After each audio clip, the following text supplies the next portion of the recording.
चलिए बच्चों देखते हैं आज हम अध्याय 1 वास्तविक संख्या है। वास्तविक संख्या यानी रियल नंबर्स। रियल नंबर क्या होते हैं? हमारा जो पहला टॉपिक है वो है रियल नंबर, वास्तविक संख्या। हमारे जो 10th क्लास का लेवल है वो अलग है और 9th क्लास में हमने रियल नंबर पढ़ चुके हैं। उम्मीद है 9th क्लास से आप अच्छी तरह अवगत होंगे, 10th क्लास की पढ़ाई अच्छी तरह करने जा रहे हैं।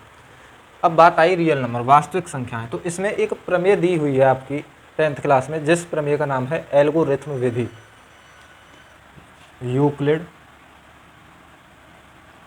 विभाजन प्रमेय का।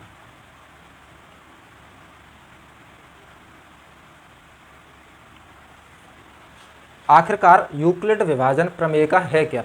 देखिए, यूक्लिड विभाजन प्रमेय का क्या होती है। आपने भाग किए हैं, भागफल विधि से एचसीएफ ही निकाले हैं, तो भाग ज्ञात करते हैं तो उसमें हमको क्या क्या चीज़ें मिलती हैं। देखिए, यहाँ होता है आपका भाजक, यहाँ भागफल, यहाँ क्या होता है शेषफल, और जिस संख्या में भाग दिया जाता है वो होता है आपका भाज्य।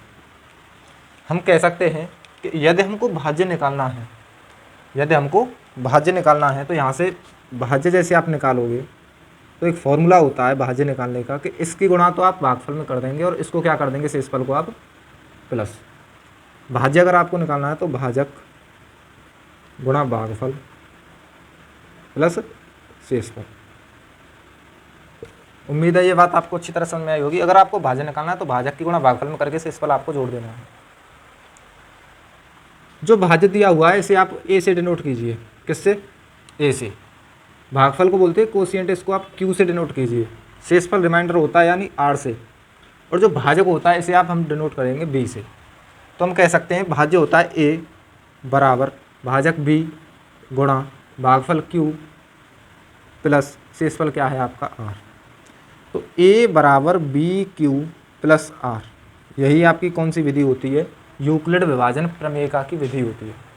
अब बात आती है कि यहाँ आर का जो रिलेशन बताया जाता है कि आर 0 से तो बड़ा होता है और बराबर भी हो सकता है, यानी शेषफल 0 भी बच सकता है और 0 के बराबर भी बच सकता है और 0 से बड़ा भी हो सकता है। लेकिन भाजक से हमेशा कैसा होता है? छोटा होता है। शेषफल 0 से बड़ा व बराबर हो सकता है और जो भाजक होता है उससे छोटा होता है। इस बात को हम कुछ एग्जाम्पल्स के द्वारा समझते हैं। कैसे? देखिए,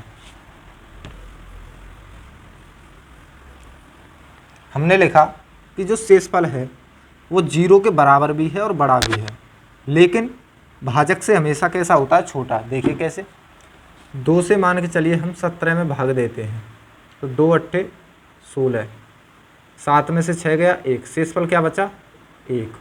अगर 2 से हम 18 में भाग दें तो 2 निम 18, शेषफल क्या बचा? 0। अब यहाँ से हमें बात समझ में आई कि जो भाजक है वो क्या है हमारा 2, लेकिन शेषफल क्या बच रहा है? 0 बच रहा है और 1 बच रहा है, यानी भाजक से शेषफल हमेशा छोटा ही बचता है।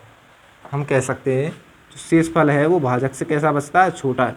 0 भी बच रहा है, बिल्कुल बच रहा है। 0 से बड़ा भी है, बिल्कुल है, लेकिन भाजक से छोटा है। भाजक क्या है यहाँ पे हमारा? 2। तो भाजक से हमारा शेषफल कैसा है? हमेशा छोटा रहता है। उम्मीद है ये बात आपको समझ में आई होगी। तो यूक्लिड विभाजन जो प्रमेय है वो यही कहती है कि ए बराबर बी क्यू प्लस आर, भाज्य बराबर भाजक गुणा भागफल प्लस शेषफल। और यहाँ से आपको ये भी ध्यान रखना है कि शेषफल 0 से बड़ा व बराबर व भाजक से हमेशा छोटा होता है। अब आगे देखते हैं, यूक्लिड विभाजन प्रमेय का के आधार पर हम एचसीएफ ज्ञात करना सीखते हैं। क्या सीखते हैं? एचसीएफ ज्ञात करना। एचसीएफ कैसे ज्ञात करते हैं? आपने एक विधि पढ़ी होगी एचसीएफ निकालने की, भाग विधि। जैसे कि हमको 9 और 15 का एचसीएफ ज्ञात करना है। किस किस का? 9 का व 15 का। तो सबसे पहले हम क्या करते हैं? 9 से 15 को डिवाइड करते हैं, छोटी संख्या से बड़ी संख्या में भाग देते हैं। 9 से 15 को भाग देंगे 9 एकम 9, 9 एकम 9। 15 में से 9 गई तो कितना शेष बचा? 6। 6 से डिवाइड करेंगे अब जो पहला भाजक था इसको 9 को, तो 6 एकम 6, 9 में से 6 गया 3, अब 3 से डिवाइड करेंगे 6 को, 3 दूनी 6। तो जो अब भाजक बच रहा है यही हमारा क्या कहलाता है, HCF। ये तो रही भाग विधि, लेकिन इसको एक वे में लिखना क्या कहलाता है, यूक्लिड विभाजन प्रमेयिका की एल्गोरिथम विधि। वो वे क्या है, A बराबर BQ प्लस R। यहाँ से समझना है आपको। सबसे पहले मैंने क्या किया, 9 से 15 को डिवाइड, 9 से 15 को डिवाइड, तो 9 एकम 9, 15 में से 9 गया 6। तो हमने कहा A की वैल्यू 15 बराबर B की वैल्यू 9 इंटू Q की वैल्यू 1 प्लस R की वैल्यू 6। कितनी, 6। पहला चरण हमारा कंप्लीट हो गया। 15 बराबर 9 गुणा 1 प्लस 6। अब आगे जैसे ही चले, 6 से हमने किसको डिवाइड किया है, 9 को, 6 एकन 6, 9 में से 6 गया 3। अब इसको हम कैसे लिखेंगे, इसको लिखेंगे 9 ज्ञात हुआ है हमको, A बराबर 9, B का मान है 6 गुणा Q का मान है 1 प्लस R की वैल्यू है यहाँ पे 3। 9 बराबर 6 गुणा 1 प्लस 3। इसी प्रकार 3 से 6 को डिवाइड करेंगे, 3 दूनी 6, 6 से 6 गया कुछ नहीं बचा 0। तो इसको कैसे लिखेंगे, 6 बराबर 3 गुणा 2 प्लस 0, क्या 0। ये जो लिखने का तरीका है, ये क्या है, लिखने का तरीका, यही क्या कहलाता है, यूक्लिड विभाजन प्रमेयिका की एल्गोरिथम विधि। कौन सी विधि, एल्गोरिथम विधि। उम्मीद है ये कंसेप्ट आपको अच्छी तरह समझ में आया होगा। देखिए 9 और 15 का HCF हमने किससे ज्ञात किया, एल्गोरिथम विधि से। है वही भाग विधि, लेकिन आपको एक वे में लिखना ही क्या कहलाता है, यूक्लिड विभाजन की एल्गोरिथम विधि।